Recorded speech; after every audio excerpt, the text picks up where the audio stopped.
Ahora vamos a presentar el libro de Gargancito. Gargancito era un niño muy listo, muy travieso y muy pequeño. Por eso su madre no dejaba ir a la calle solo porque le podían pisar. Un día su mamá le mandó a comprar una bolsa de azafrán. Por ser responsable, su papá le llevó al campo. Cuando llegó al campo con su papá, Gargancito fue a dar un paseo con su papá. Gargancito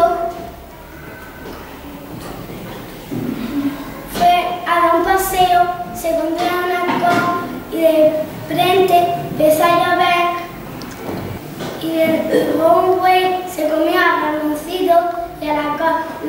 Si queréis saber cómo termina el cuento de Gargancito, lo tenéis que leer. Lo que más me ha gustado es que Gargancito fue a dar un paseo con su papá al campo. A mí lo que más me ha gustado ha sido cuando